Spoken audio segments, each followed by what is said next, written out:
আপনার জীবনে যত দুঃখ, যত কষ্ট, যত অশান্তি, যত ঝামেলা, যত প্রবলেম, যা কিছু আপনি আপনার ব্যক্তিগত, পারিবারিক, সামাজিক জীবনে ফেস করেন, পরিবারে শান্তি নাই, ছেলে কথা শোনে না, বউ পরকিয়া করে, আপনার ব্যক্তিগত জীবনে শান্তি নাই, ব্যবসায় লস, সফল হতে পারেন না, অনেক প্রবলেমের মধ্যে আছেন। প্রত্যেক মানুষের জীবনে সমস্যা আছে।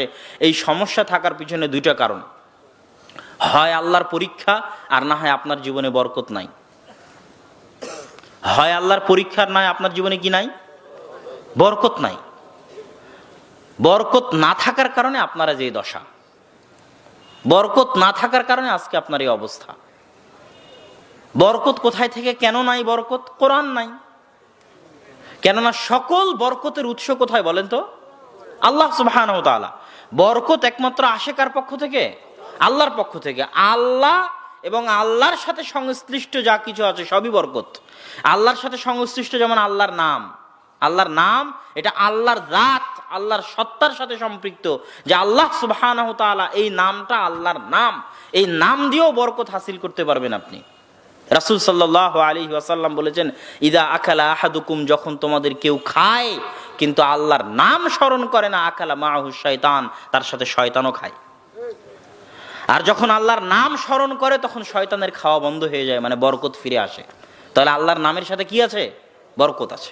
যেখানে শয়তান আছে ওখানে বরকত নাই, যেখানে ফেরেশতা আছে ওখানে বরকত আছে, যেখানে আল্লাহ এবং আল্লাহর সাথে সম্পৃক্ত কিছু আছে ওখানে বরকত আছে। আল্লাহর নামের গুরুত্ব, মহত্ব এত বেশি যে আল্লাহর নামবিহীন জবেহ করা সকল পশু হারাম। যে পশু আল্লাহর নাম নিয়ে জবেহ হয়নি, ওই পশু কি? এটা আল্লাহর নামের গুরুত্ব।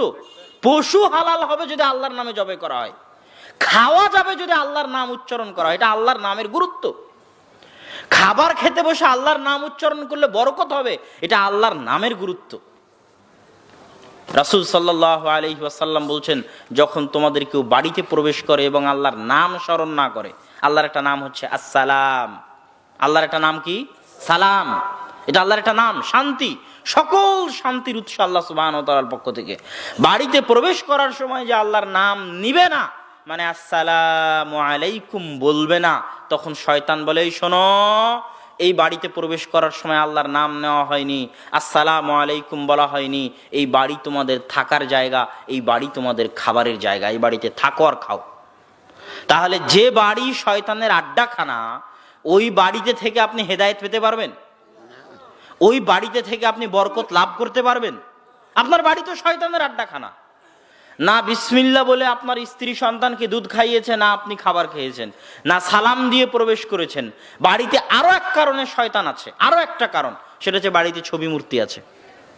লা তাদখুলুল মালাইকাতু ফি বাইতিন, ওই বাড়িতে ফেরেশতা প্রবেশ করে না যেই বাড়িতে ছবি থাকে, মূর্তি থাকে, কুকুর থাকে। আর যে বাড়িতে আল্লাহর ফেরেশতা প্রবেশ করে না, ওই বাড়িতে রহমত, বরকত থাকতে পারে না। ওই বাড়িতে শয়তানই থাকবে।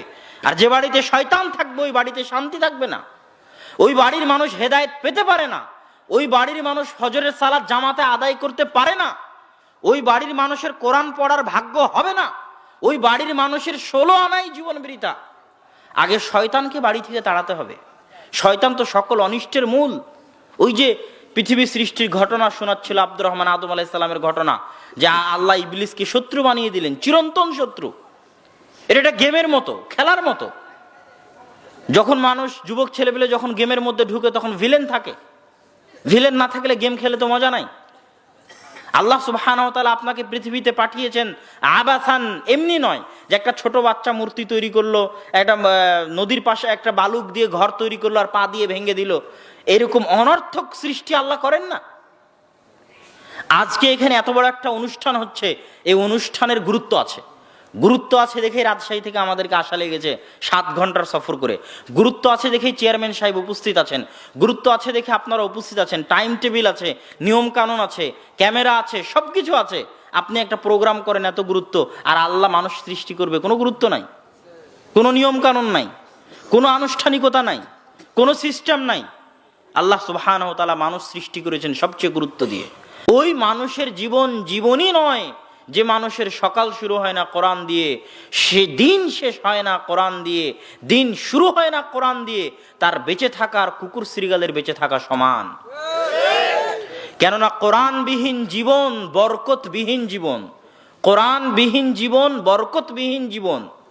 যে জীবনে কোরআন নাই সেই জীবনে বরকত নাই, যে ঘরে কোরআন নাই সেই ঘরে বরকত নাই, যে ঘরে কোরআন পড়া হয় না ওই ঘর কবরের মতো অন্ধকার, যে বাড়িতে কোরআন পড়া হয় না ওই বাড়ি কবরের মতো অন্ধকার। যে জীবনে কোরআন নাই সেই জীবন অন্ধকার জীবন, বৃথা জীবন, 16 আনাই বৃথা জীবন।